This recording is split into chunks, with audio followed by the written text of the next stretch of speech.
Okay, so hello everybody. This is Pearson and Dinternal here and the webinar for you. So my name is Gennady, and nice to see you all here on such a lovely April evening. So to start with, can you please type in the chat boxes if you can hear me well? Right, yes, if you can hear me well. Yeah, nice to see you too.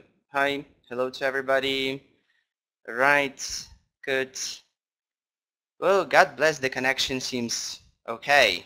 All right, everybody can hear me very well. Okay, good. Can you please type there where you come from? What city you come from? Because I'm here based in Kiev, so what are all the places that you're from? Okay, Kharkiv, Zhytomyr, right, lots of different Zaporizhia, good, Irpin, Lviv, Odessa, Cherkasy, Kolomyia, Nikopol, Bila Tserkva, wow.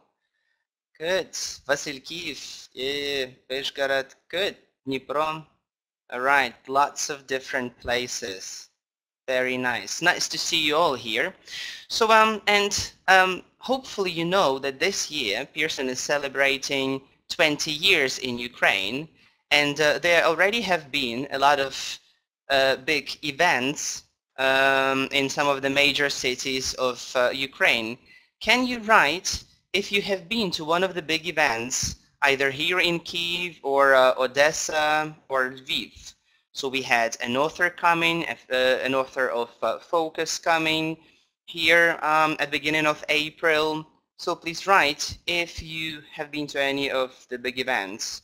Okay, somebody wrote in Odessa. Ina was in Odessa. Kiev, good. In Lviv, all right, excellent. Odessa, Lviv. I was in Kiev, good. Odessa, excellent.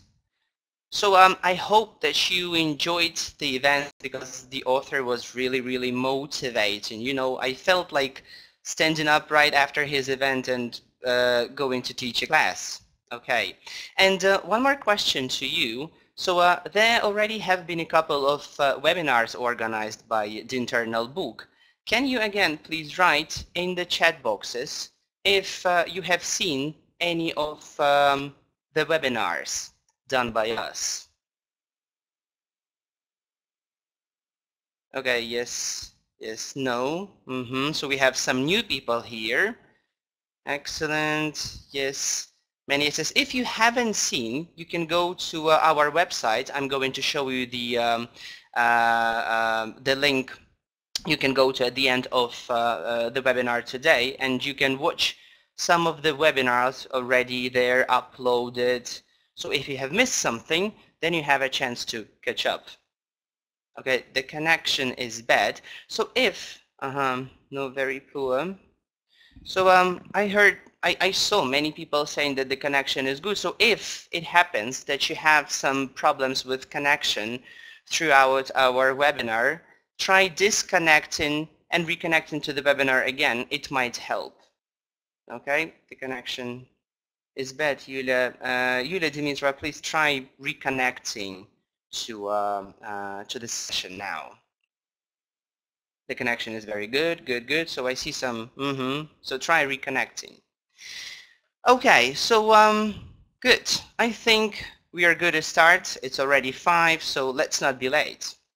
And today, the webinar is going to be based on our brand new title, Why the World, which is for lower secondary school, and it's going to be good for classes 5 to 8. Well, but before we start the webinar, I want you to ask a question, okay? I'm going to show you it on the slide here. So on the slide now, you see on your screens, you see the question, what do you like teaching most? So now, by clicking right on the screen, choose just one answer, what you like teaching most. I understand that some of you like teaching both speaking and reading, for instance, or writing and vocabulary, but try to choose one. Don't write in the chat box, just click on the screen next to the answer you like most. So I have some almost 40% answers. Okay, please click on the screen. Click on the screen. Okay, almost 50 of you are ready with their answers. Okay, I give you a couple of seconds more. Just click on the screen next to the answer that you like most.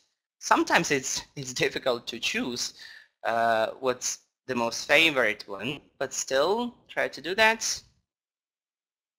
Okay, I think we are done. Okay, so now I'm going to share the results with you. Okay, so you see that many of you, 20%, like teaching speaking, and 21% actually like teaching grammar. Okay, good. So, all right, these are some very good results, I would say, and I'm a bit surprised with that.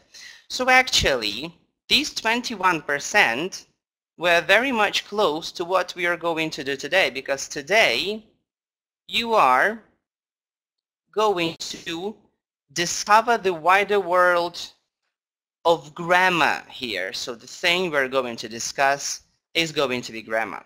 And I know that you do a lot of tasks, a lot of different activities with your students, because grammar needs these lots of activities. But what I enjoy and what I try to do more and more in my classroom is some activity that would make grammar interactive for my students.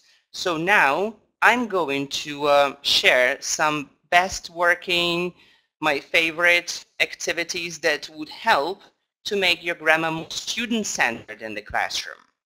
So, and the first thing to share is live listening, which I like very, very much. And if you have a look here, this is a grammar page from Wider World 2, which is excellent for sixth form students. And what is special about it is that every time you have grammar, you teach grammar to your students, there is context for this grammar. For instance, this short context says a school day in 2035, so what will it be like? So what I do at the beginning of the lesson, I just come into the classroom, the book's still closed, and I tell my students, all right guys, you're going to okay, if you have problems hearing me, just reconnect. Okay, so I just tell them, all right, you're going to listen to something now, so be ready to answer one question. And I can put the question on the board, how will children learn in 2035? So let's practice it with you now. So everybody be very attentive, listen carefully to what I'm going to tell you. So in 2035, education will be very important, but children won't go to school. So how will they study? Computers will organize the timetables for every day.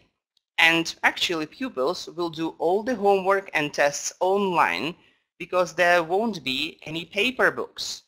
And students are going to contact their teachers only through the internet. So now, in your chat boxes, write please, how will children learn in 2035? Write the ideas that you remember from what I told you. Many people write online.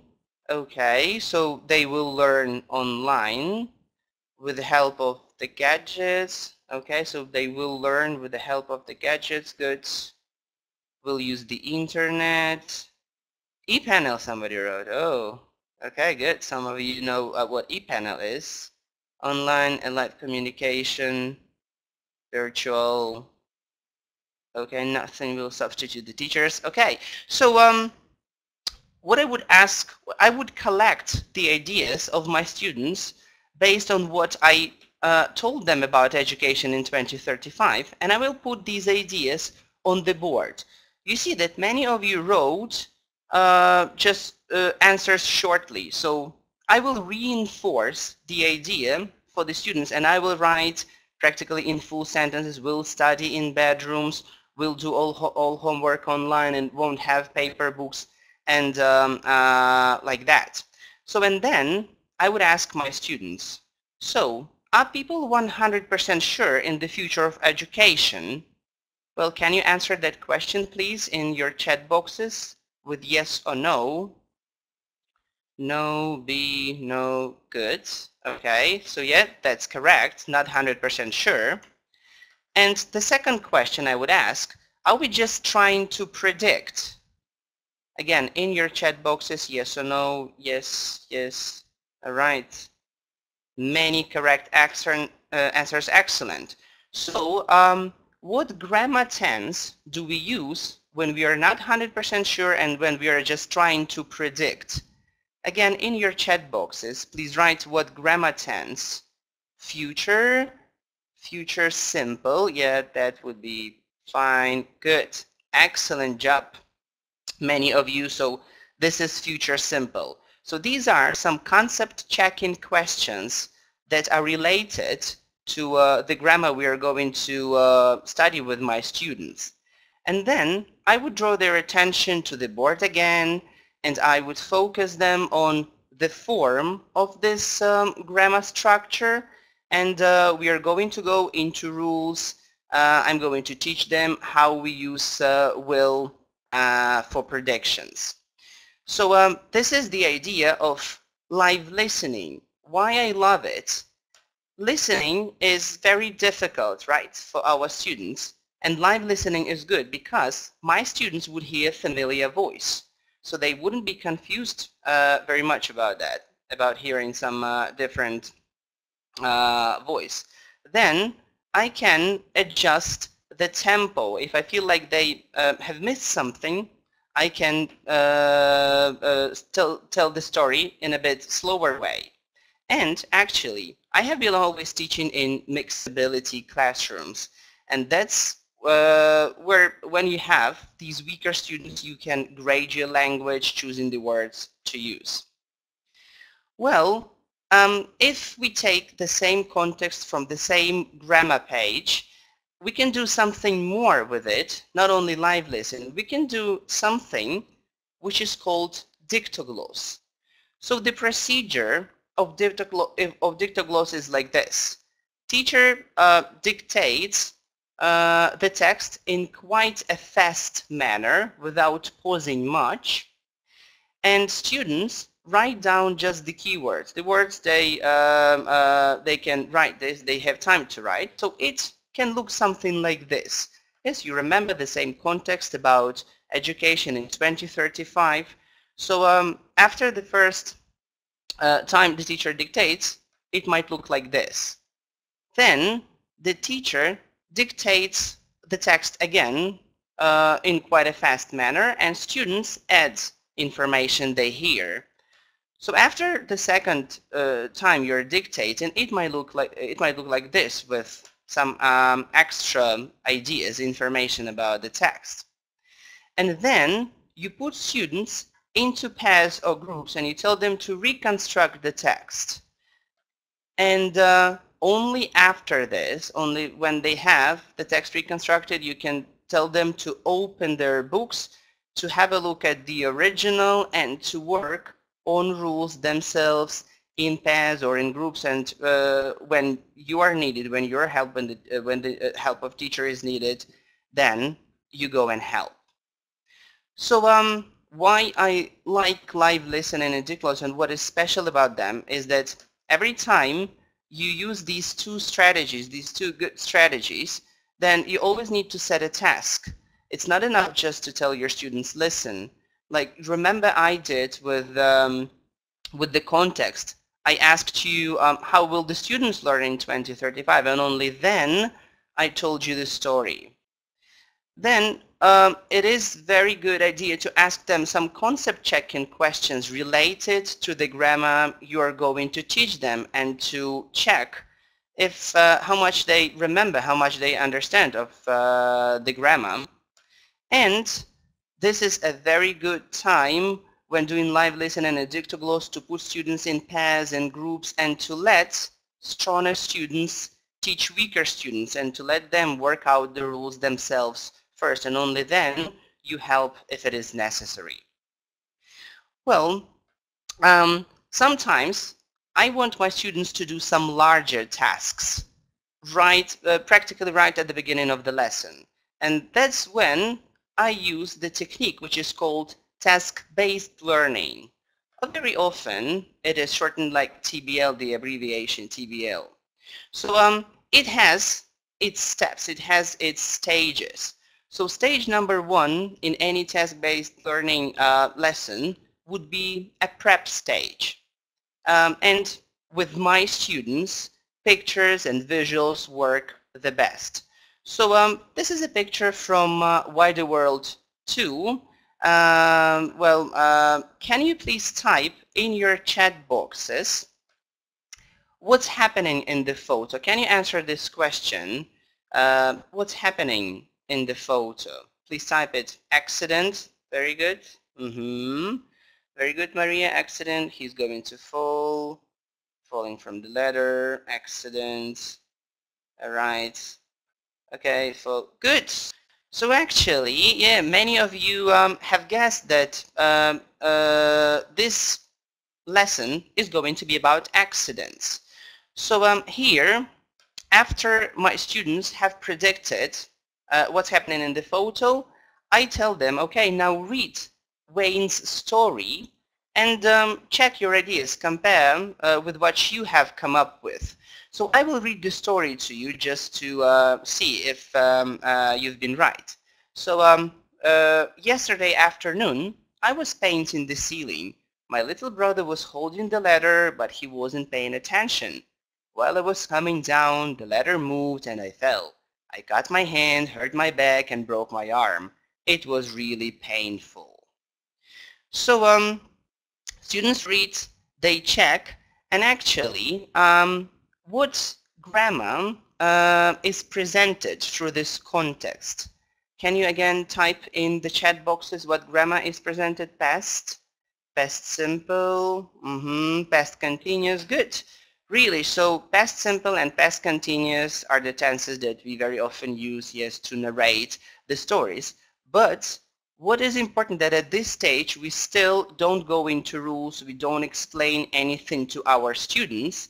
Instead, after we have warmed them up, we actually set the task. So we tell them, all right, now you describe the accident which happened to you somewhere in past.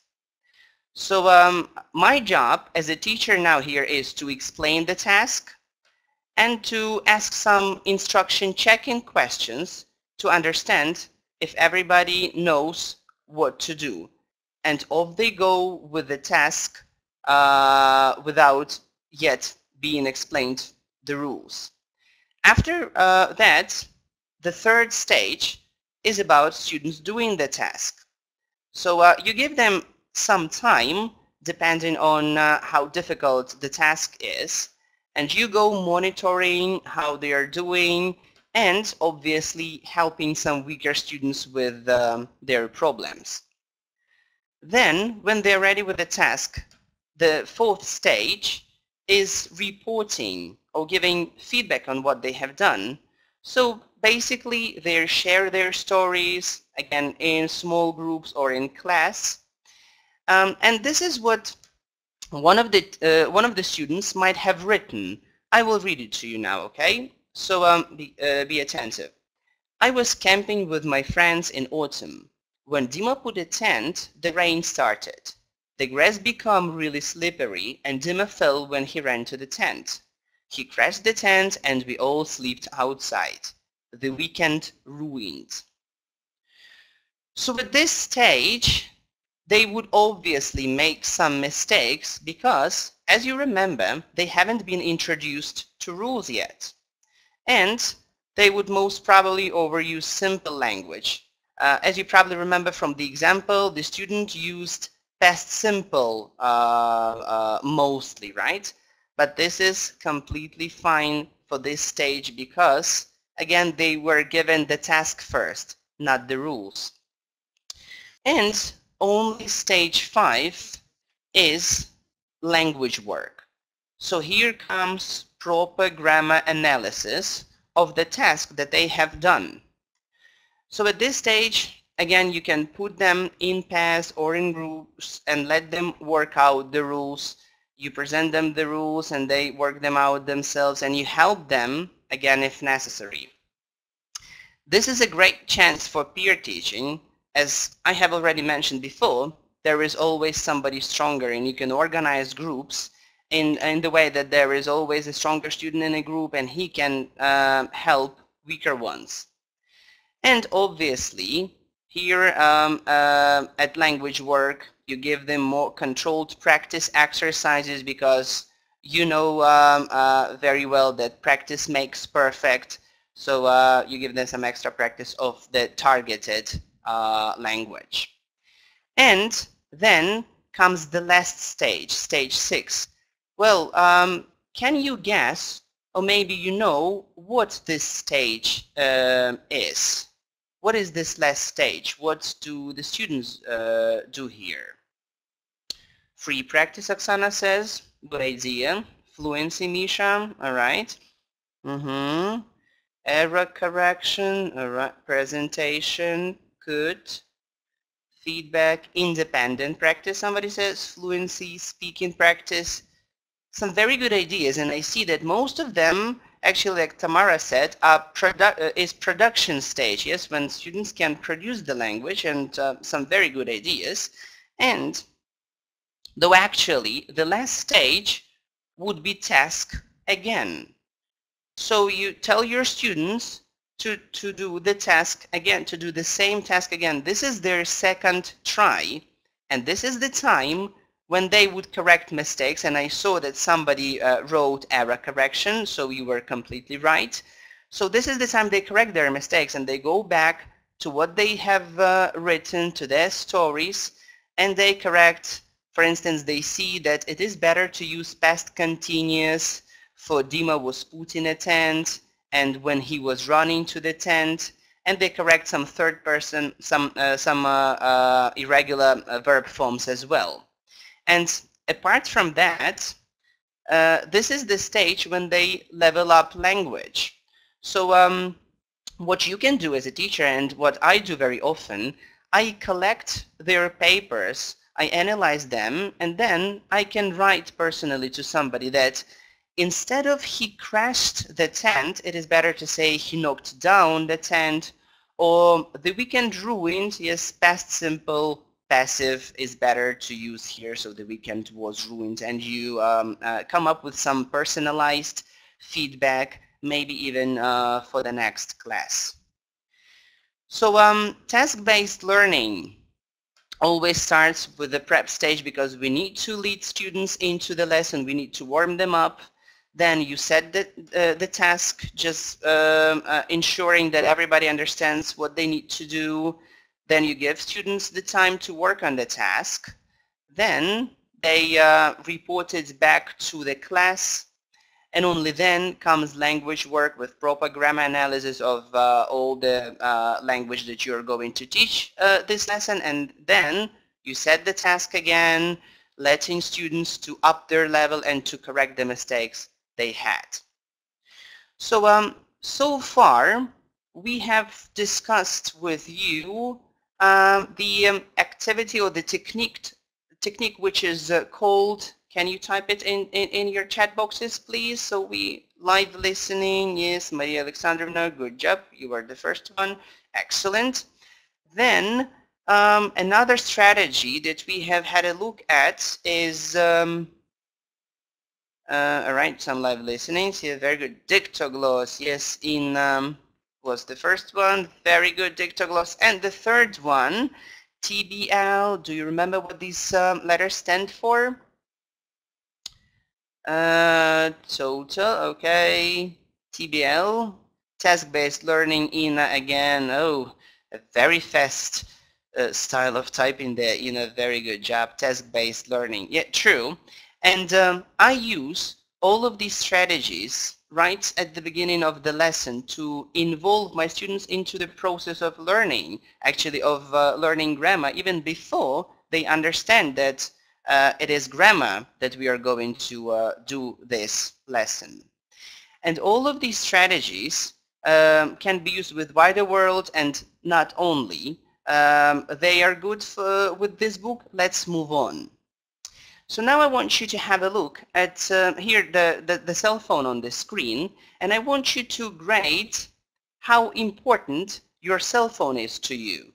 On the scale from 1 to 5, where 1 is not important at all and 5 very important. Can you please again type it into the chat box?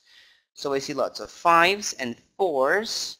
There was, it seems to be like 1, 2, which is like some 3s, 5s. Yeah, well, completely true. Cell phones are really important to us today.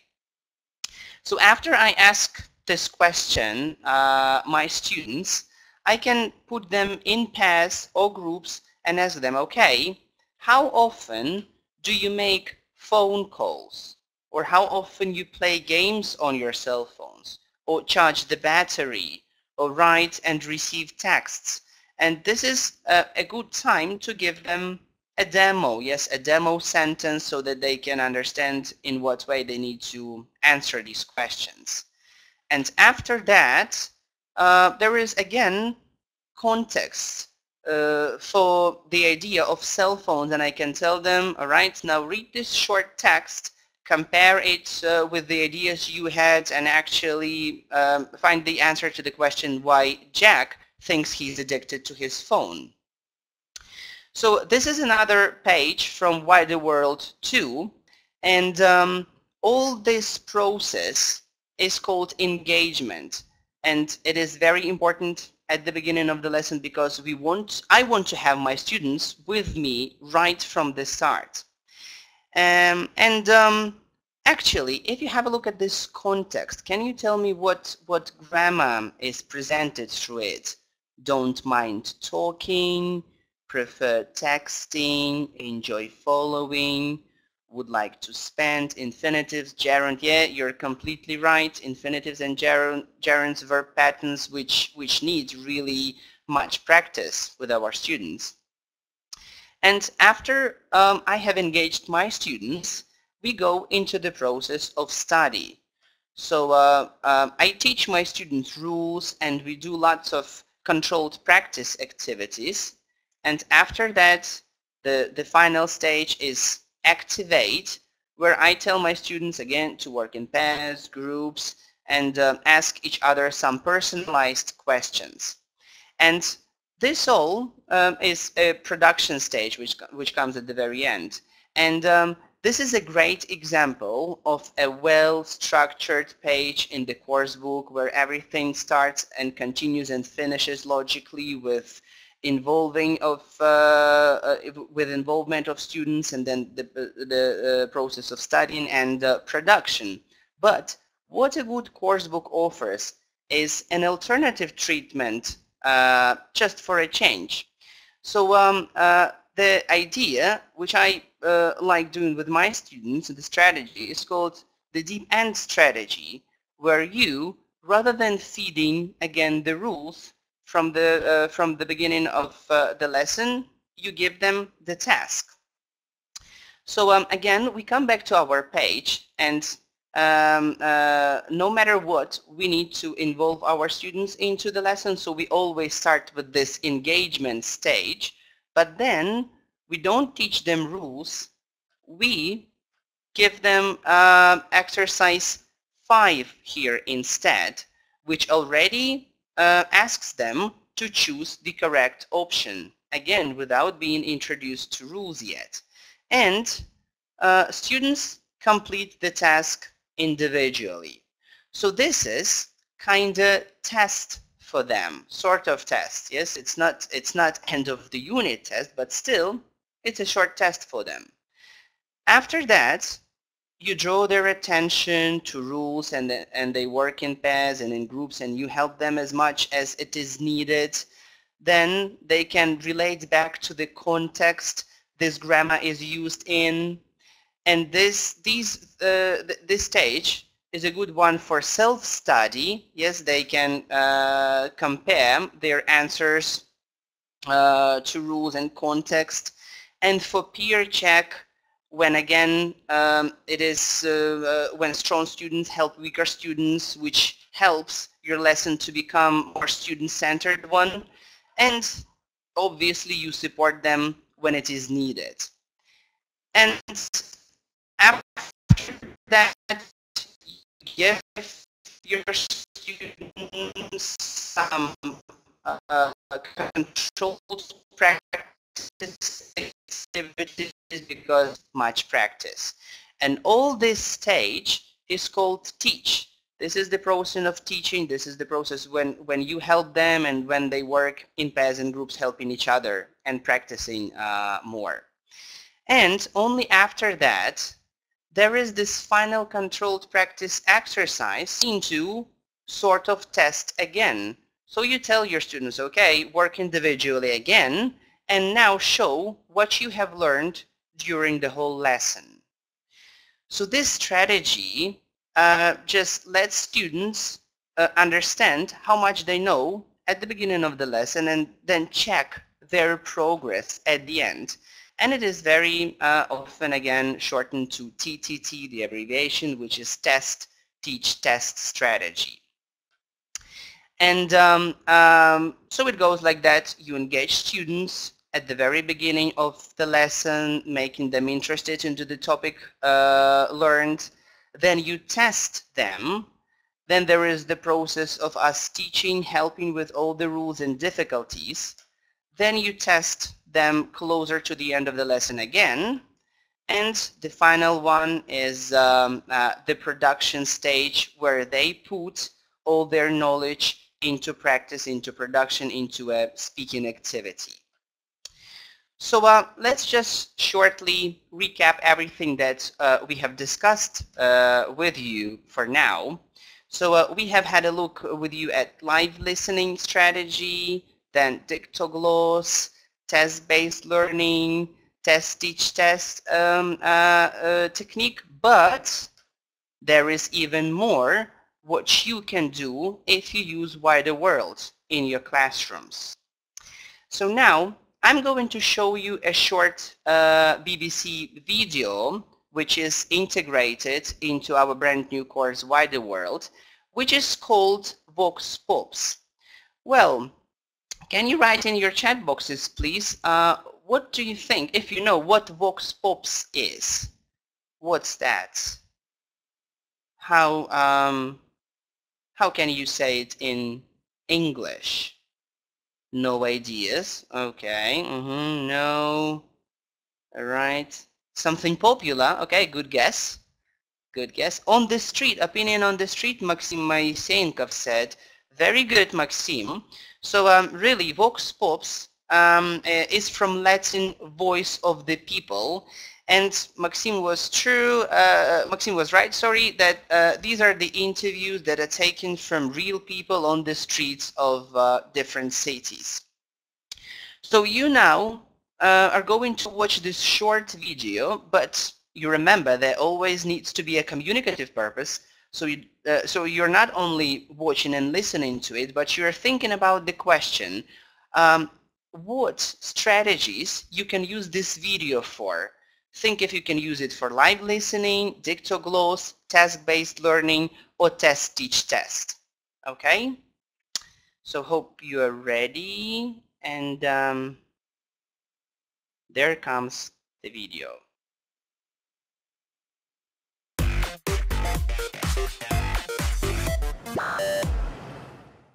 Describe an accident you had when you were younger. So when I was about 11, I was running up the stairs and I ran into my bedroom and I slightly misjudged the doorway. And my little toe and next little toe went either side of the door frame and split like that, and I broke both of those toes. And I got taken to accident and emergency. And I sat there for maybe 3 hours, and then the doctor said, there's nothing we can do, so sent me home. It happened to me some time ago here in London. I'm this kind of person who is always running late, so I just walked around my house. I had to go to the tube station and it was raining. I was really in a rush and I fell down the stairs in the tube. I hurt my elbow, I hurt my arm, but I didn't really care about the pain. I was just really embarrassed because everyone saw that. I remember when I was about 5 years old, it was a summer's day in my nan's back garden, and I was learning how to ride a bike. My nan had a thorn bush, and my mum and dad told me specifically not to go near the thorn bush. There was a set of steps next to it. I decided it'd be a good idea to not just go near the thorn bush, but cycle as fast as I could down the steps and straight into the thorn bush. I ended up full of cuts and bruises and had to go to hospital for it. All right. Well, some accidents they had when they were younger. So you see that this video is also about accidents, so it's integrated into the lesson, into the language of the lesson, into past simple and a lot of past simple and past continuous is used there. So I saw you were typing all different ideas what you can use this video for, and some very good ideas. So I completely agree that it can be used like live listening, yes, but this time instead of you at the beginning of the lesson. Then it works good as Dictogloss. You just play it and students put down the keywords and you play it again. It actually can be used, yes, for task-based learning as well, and it can be a sample of a task that students would do later on, and also it can be a part of this teaching stage in test, teach, test strategy. So you can use these videos for all of the ideas that we have discussed with you. And there are lots of these videos, Voxbox in wider world. So in wider world, there are three types of videos. There are Voxbox videos, there are drama videos, and there are BBC Culture videos. What is good about wider world workbook, apart that it has colored pages, is that on the back side of the cover there is an access code with extra online homework for all the students that work with wider world and that work with workbook. And actually, if they go and put this access code to action, they would have there online all three types of videos from the whole course with the ability to watch and read the subtitles, and actually with extra working material for them to do at home. And you don't see clearly here, but this is an extra reading activity for the video that we have watched with you, and it's very much like Zeneo reading part 4, where students are asked to complete the text with parts of the sentences. So it is already the wider world, which is our brand new title for lower secondary school, is already in forms 5, 6, 7, and 8, is oriented for the students who are going to take the Zeneo and different international examinations later on. So what I want to again advertise to you is our site, which is elt.dinternal.com.ua. I'm sure that many of you have been to this site and have found very useful information for yourself. You don't need any registration there. And there is, for instance, a section which is called Preparing Students for Zeneo, and you will find, and you and your students would find much interesting information there. There is a section with seminars and webinars where you can find all the stuff that is available from us and that we can do. And there you will find also the information about our webinars. So we are having the webinar today with you. It's 20th of April. So if you liked it, please tell your colleagues who didn't have a chance to be present here with us today, that the same webinar, the same topic, is going to be repeated on the 25th of April, but not at 5 p.m., at 4 p.m. So, but it's repeated, but it's going to be live. So it's not going to be a recorded video. I'm going to be live with them then. And actually, on 16th and 25th of May, there's going to be another webinar which is called Discover the Wider World of Vocabulary. So we have discovered the wider world of grammar today with you, and we are going to do the same with vocabulary in May. And one more event that I want to advertise to you, and which is happening dedicated to 20 years of Pearson in Ukraine, is the event that's going to take place on the 17th of May, and it is titled Your Practical Guide to the Joy of Teaching, and all our team is going to be there, and we are going to be again happy to work for you there. And one more thing, on our ELT website is the section that is called For the Teachers. So again, you would find there lots of different methodological ideas you can use in your classroom, short videos with all the strategies and short activities that can be completely applicable with all your students, no matter if you're teaching primary, secondary, or upper secondary school students. So I thank you very much for your attention. I'm going to be for a couple of minutes more here with you, answering all the questions that you have. And if you have any, I thank you very much. Yeah, thank you very much for your work as well. Okay. Yeah, thank you. Some fresh, interesting. Thank you very much. Yes, you are very welcome. You're all very welcome.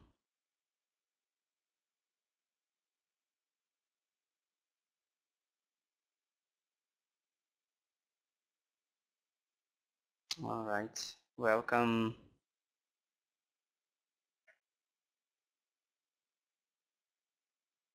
Yeah, you have a nice, Elena. Have a nice day too, Elena. Okay, I like that you think it's fresh and interesting. Let it be helpful in your teaching practice. Yeah, you have a nice evening too, Julia. See you in May. Yeah, that's true. Zarana, see you next time.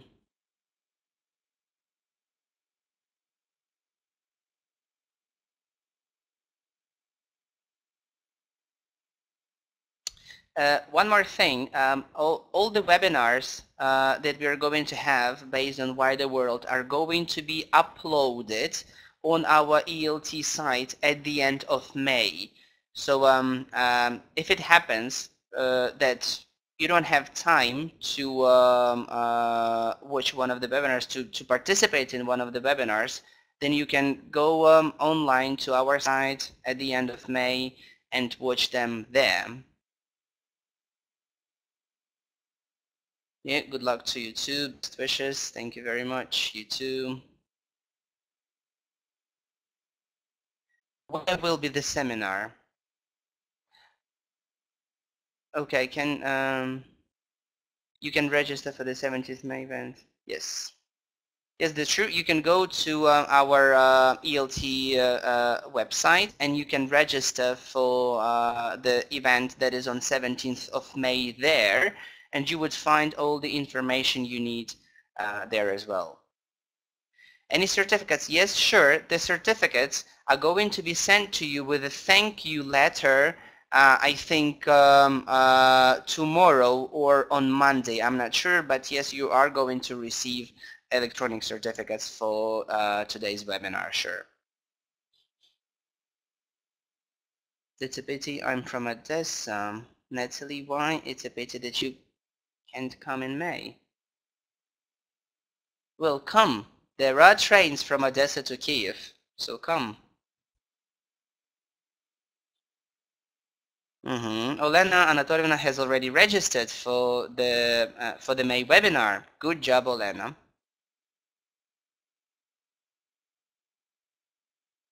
And Oksana too. I'm eager to come to the seminar. Yes, you're always very welcome. Okay.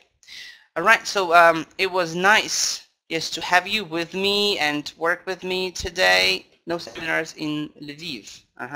Well, there are some seminars in Lviv. We have Lviv Dinternal office.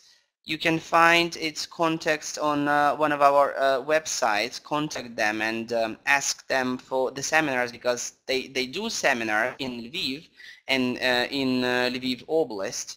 So find the context on our websites, get in touch with them, and you're going to receive all the relevant information about the seminars in that region.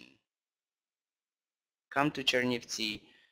Well, okay. Thank you for the invitation, Oksana. Check the calendar. Yes, that's true. Oh, pitiful. Yesterday's seminar in Dnipro. Yes, Mike was there. And yes, our methodologist, and he said the weather was really bad there, and that's why not many people could turn up. But he told me that he would think of the date to come to Dnipro again, so just wait for him. Okay, thank you very much for your work. See you next time and come to our seminars. Have a good evening.